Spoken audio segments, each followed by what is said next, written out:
We got some big fights coming up. Some absolutely stacked cards. UFC 307, 308, 309. Everyone wants to know who you're picking for the upcoming matchups. Well, let me tell you, in this video, that's what we're going to cover. Pereira, Rountree, Topuria, Holloway, and a bunch of other fights. Everybody wants to know whose Hage I've got going on. This is what I get in the live chat, so I think people are going to like it. Let's get into it, boys. I'll give you a little breakdown of each fight. What am I thinking? These are early picks, early predictions. They are subject to change. Just keep that in mind. But as of right now, this is what I'm thinking on every big fight going on. Some girthy fights going on here. Let's start it off. Whoa! Who put that on there?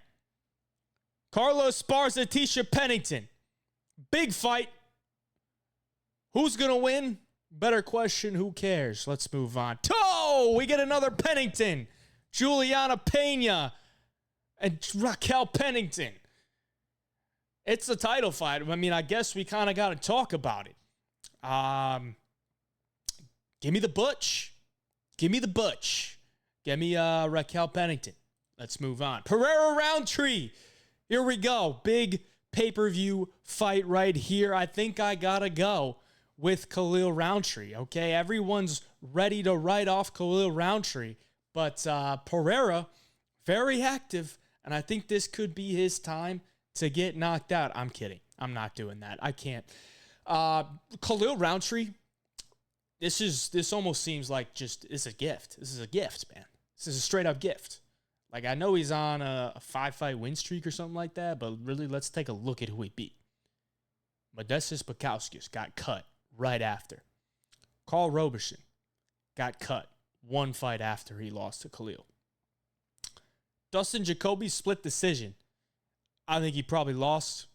And considering how chinny Dustin Jacoby has looked as of lately,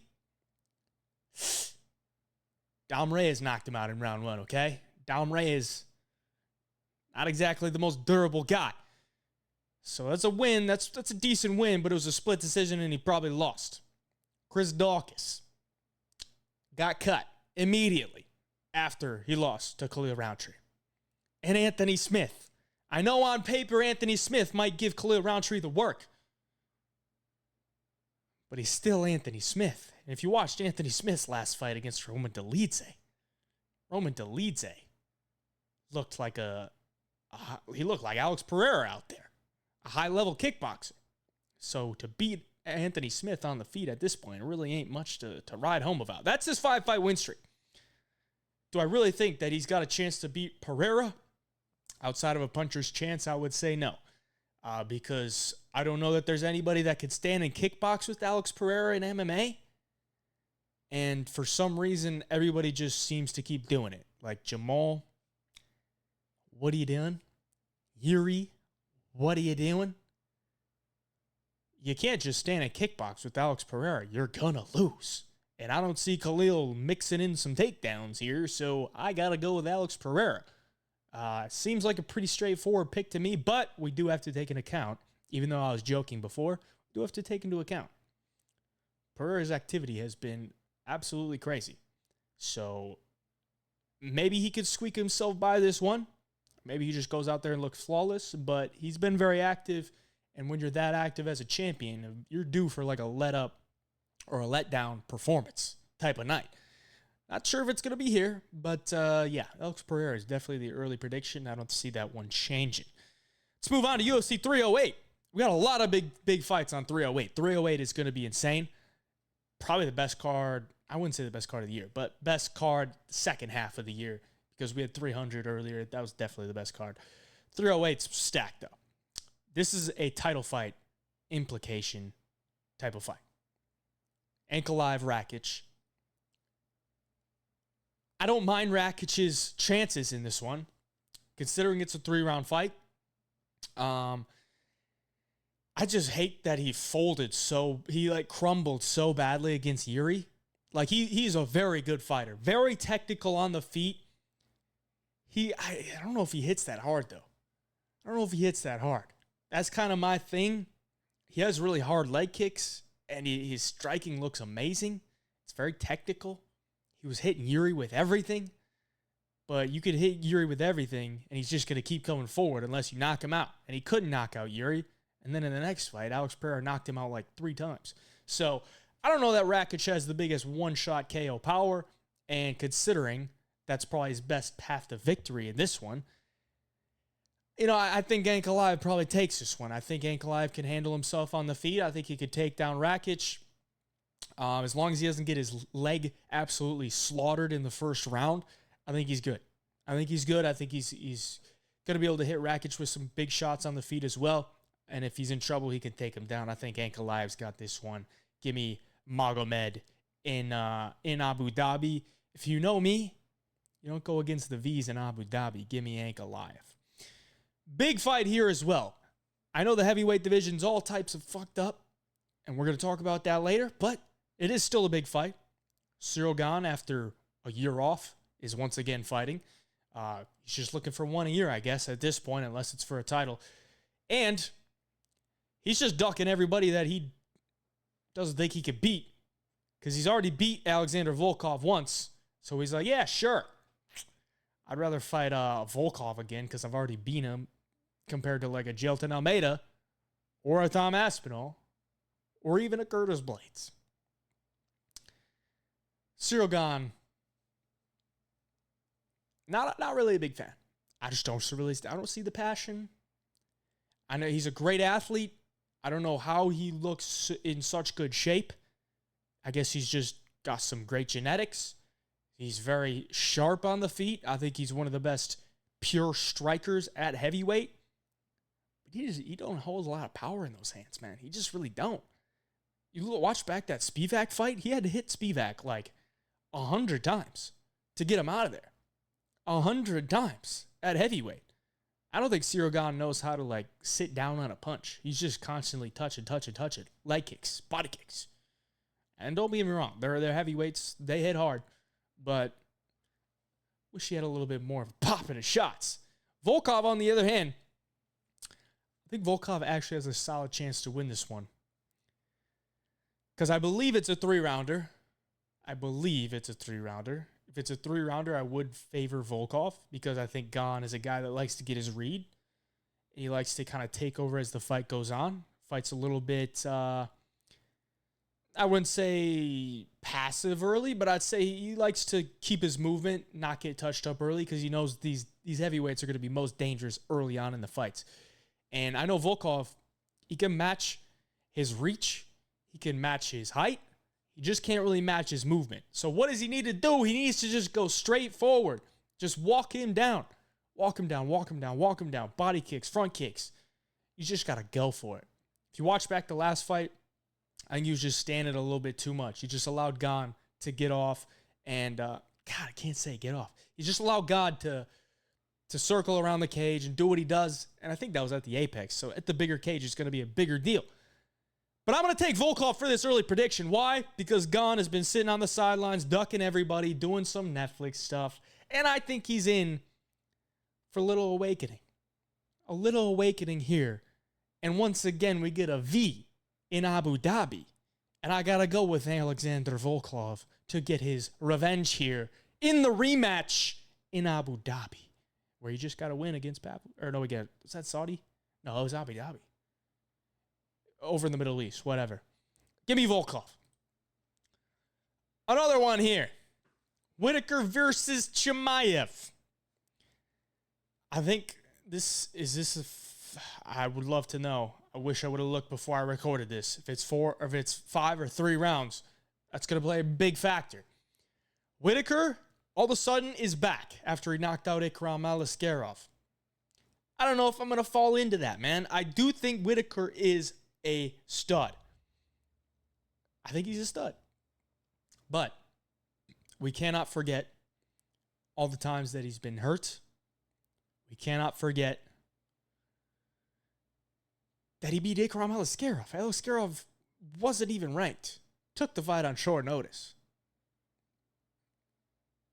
Just because you knocked that guy out doesn't mean you're going to beat Chimaev. Now, I'm not the biggest Hamza guy, but I still got to look at this fight unbiasedly, and I think Chimaev wins. I think Chimaev wins because he has a V at the end of his name, and this fight is in Abu Dhabi. And this is a matchup that they've wanted for a long time. And what does the UFC want? They want Chimaev to win. They want Chimaev to win because he's undefeated, because he's part of that part of the world. Whittaker's been around the block. Whittaker's fought a lot of guys. They need new matchups. They need new stars. And I think Chimaev can beat with Robert Whittaker. I think he can take down Whittaker. I think he can crack Whittaker with big shots on the feet. I don't think Whittaker can take a punch as well as he used to. Not that he ever really could take a punch that great. But we can't forget, like, Chimaev has power on the feet. He's not just a wrestler. He's still got power on the feet, and I think he could do some damage to Whittaker early on in the fight, but he just can't gas out. And number one, he's got to make it to the fight. If he misses this fight, just forget him, man. Like, I'm done with him. I was pretty much done with him the last time he pulled out, but here we are again.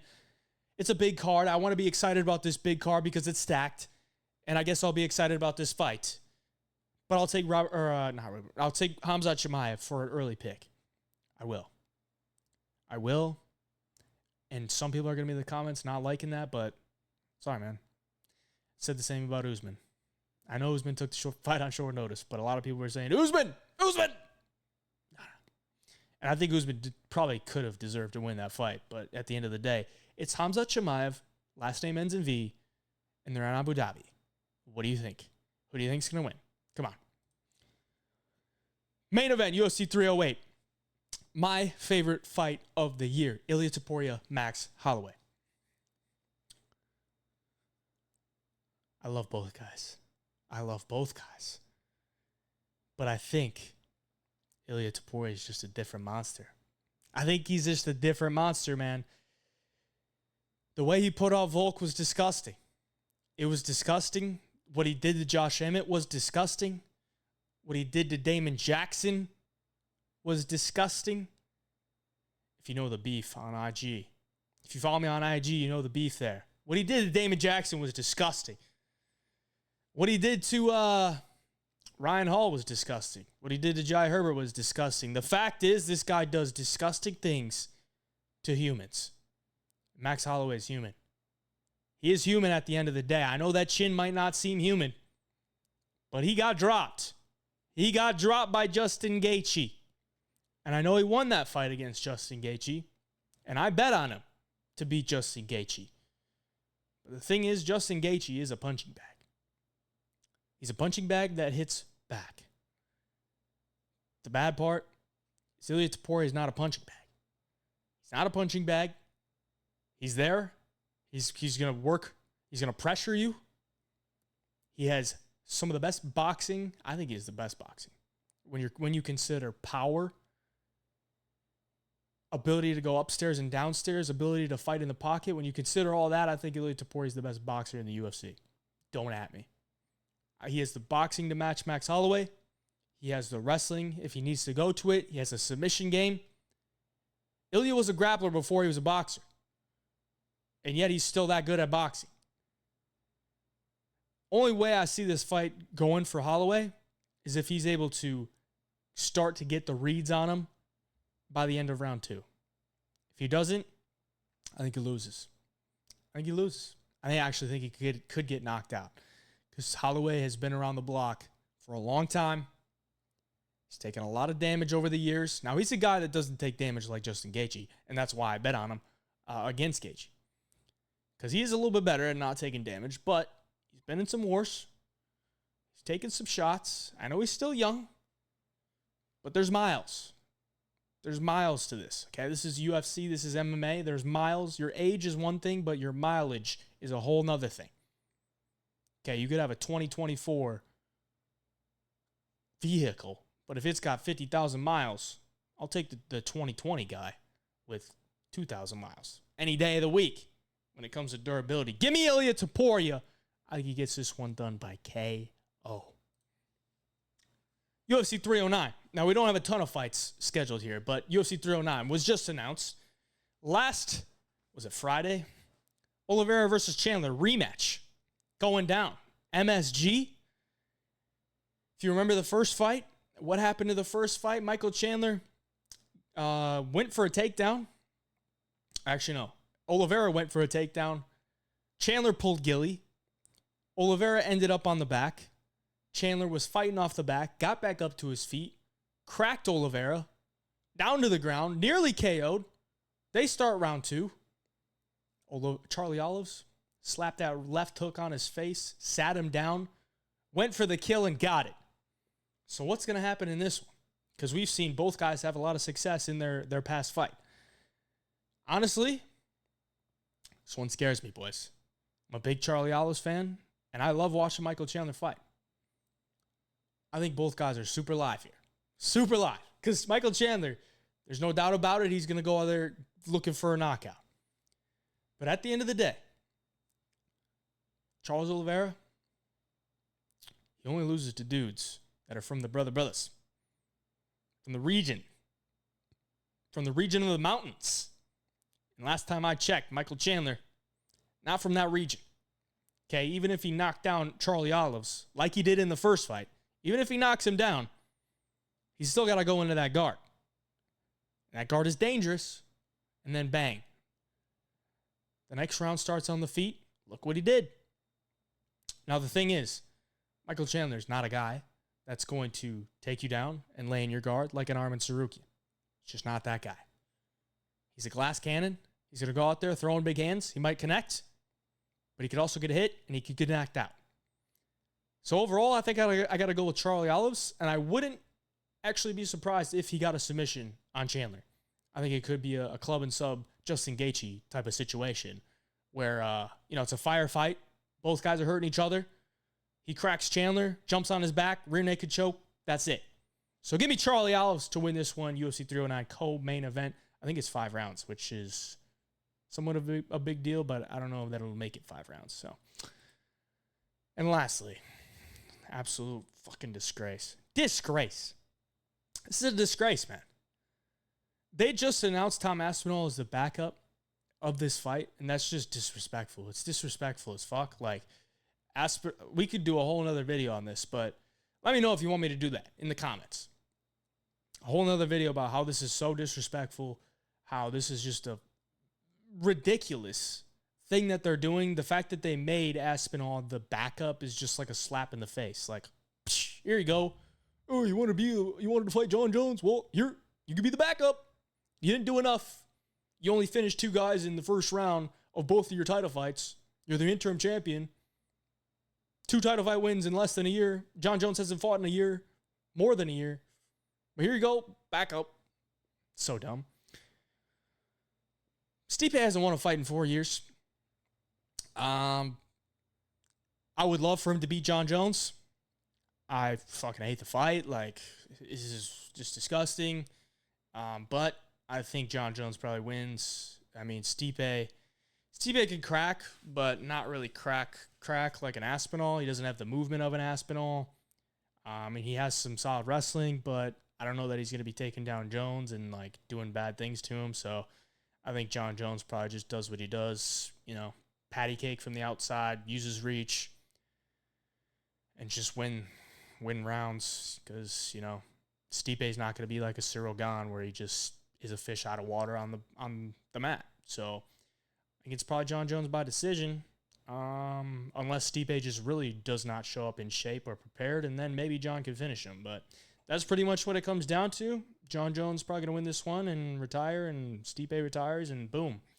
That fight was just all for nothing. 2 retired guys leaving the sport, and Tom Aspinall is left there with the interim title, never actually getting to fight the actual guy with the belt. But he's been my real champion for a long time, and we're going to have to deal with that. But that's all we got because we don't have anything left. UFC 310 has not been announced, but I appreciate you for watching this video. Please like and subscribe. Let me know in the comments about the Tom Aspinall video. If you enjoyed, let me know your picks. Till next time, HI Picks.